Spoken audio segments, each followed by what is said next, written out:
We are overwhelmed with the migrant situation.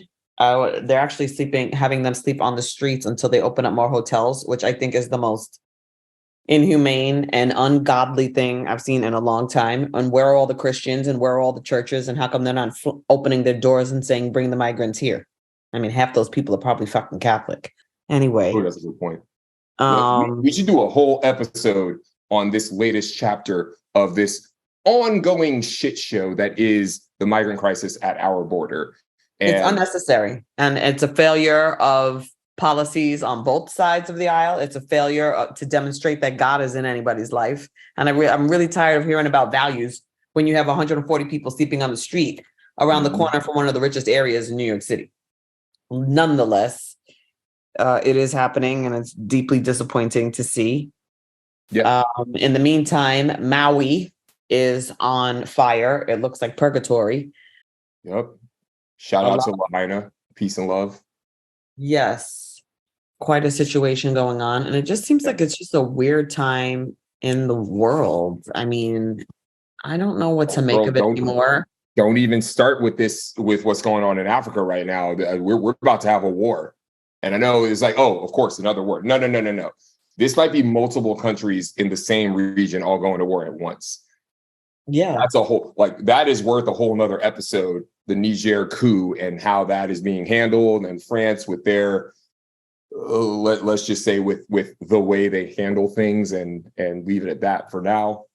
Yes, there's a lot going on out there. Seems like a lot of things are in flux. And I only say the migrant crisis at our border to differentiate it between the migrant crisis that is going on in Europe as well. Right. And I really wish we'd pull back some funding from the Ukrainians and give it to the Americans that need it. I mean, even the people in Maui, there's talk of giving them a, emergency fund, and it's less than $1,000. I mean, that's just ridiculous when we're sending, $6 billion over to the Ukraine. This just isn't making any sense. It's not making any sense. None of it is making any sense. And I think the price of this you're going to see in the polls. I don't think the Democrats are going to sweep this next election cycle. And if Trump does run, I think he's got a chance at winning, because this nonsense is inexcusable, to tell you the truth. I can't defend any of it. I can defend the parts of Ukraine, but I do believe overall we kind of overplayed our hand here, and we missed a chance to strike a peace deal. I do believe that the coup in Niger was supported by Russia. Mali and Burkina Faso and what they've decided to do, they are also very clearly supported by Russia. And I do believe this instability in Western Africa is a direct or indirect result of influence by Russia. But you can't necessarily blame them or the Africans that are choosing to work with the Russians. Putin did go over there and start forgiving debt, whereas France is, reviled by all of the French-speaking African nations because, many of them are the poorest in Africa, despite being the most mineral rich in Africa. So These things are not unrelated, Ukraine and what's happening in Western Africa right now in the Sahel region. So yes, I do believe that's worth a very thorough deep dive at another point in time. And so is what's going on in Mali, or I'm sorry, I said Mali, I meant to say Hawaii, because first and foremost, Americans and everybody else, but Americans particularly, stop going there right now. They don't want you. Take that tourist money and donate some of it to anybody but the Red Cross. They got tourists over there swimming and snorkeling and surfing. I know. Counting their dead. There are still fires that are smoldering. It is not even 100% contained. And there are still tourists in Maui, even though they were asked politely to leave, that aren't leaving. And some of them are coming. I'm surprised the governor and the senator, I'm surprised that the governor and like the local head of the specific island of Maui, I'm surprised they haven't just gone ahead and shut down the entire tourism industry for a sec. Just say, we need donations for the next couple months. No tourists. If you're coming here to a hotel, you better be a volunteer. I'm surprised. And God bless them if they do decide to do that. I'm happy to donate. Right. There's quite a few celebrities who own properties over in Maui, so I'm not surprised that they're going to be seeing them there. Clint Eastwood has had property there since the 1970s. Owen Wilson has a property on the North Shore of Maui. Oprah owns over 1,000 acres, I think, of land. Steven Tyler owns a waterfront mansion, and Jeff Bezos just bought some property there in 2021 for about 75 million, is my understanding. So I'm not surprised at all that the celebrities will be flying in and out, checking out the conditions of their property. Yeah. What the conspiracy theorists are already saying is that this fire may have been deliberate in order to clear these people out so that more of those types of developments could happen. There's no proof of that just yet. Oh, like what happened in New Orleans? So like what happened in New Orleans after Katrina when the levees broke? Yeah, see, that's the thing. I really hope that's not the case, but damn it, you know, there's greater than a 0% chance. Keep hope alive, my friend. You know me. I've crossed over to the dark side ages ago.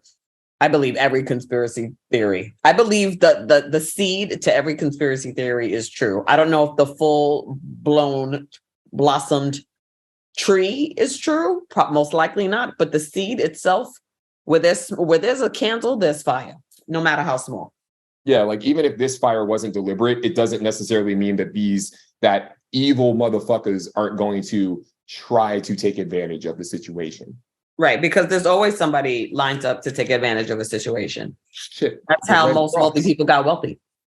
I mean, but like, look at the Red Cross. They got 500 million in donations for Haiti and only built 6 homes. That's not a conspiracy theory. ProPublica did years worth of investigative journalism and published that back in 2015. We know for a fact they didn't do anything with that doggone money, and a lot of it is missing and went to you know, contractors and other people that were hired to go and do things in air quotes to help the Haitians, and none of that money made it actually to the Haitian people. And now people are out here shilling for the Red Cross again. Like there aren't any other NGOs or local nonprofits that are actually based in Maui or based in Hawaii that we can give to. Why do we need to give to the Red Cross? Why that one specifically? Right. And it's amazing with all the funding that has ever been raised for Haiti, how poor that country still is, which really makes no sense. I think the Clinton Foundation has some responsibility in that. I mean, I think if I remember correctly, Hillary Clinton helped to oversee like $4 billion that Congress had put aside for recovery efforts. And you would imagine if $4 billion got put away for Haiti, Haiti should look like Dubai, but it doesn't. Right. And that's the other thing. Like y'all don't want Haitian migrants coming here or whatever. Okay, well then let Haiti develop. Give them the money. This country's always gonna punish Haiti. Haiti is gonna be punished for the rest of its life for being one of the only countries in the world outside of Ethiopia that was able to maintain its own autonomy. Ethiopia has never been conquered. Haiti was conquered, but overthrew their colonial leaders, but has suffered for that since. Oh yeah. The French put them in debt by saying, you owe us reparations for all of the slaves, for all the property that was lost because you're no longer slaves. You owe the people who owned those slaves reparations. Yes. Because Haiti has owed a trade debt to France for almost $21 billion for years. So they're never able to develop themselves, even though they have one of the most lucrative commodities in the world, which is sugar. Yeah.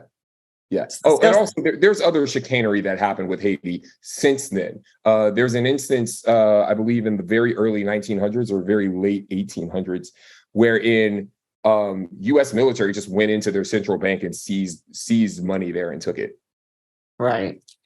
Just completely effed over their bank, their central bank, or their sovereign wealth fund, or their foreign reserves. Either way, it's ridiculous and also deserves another deep dive.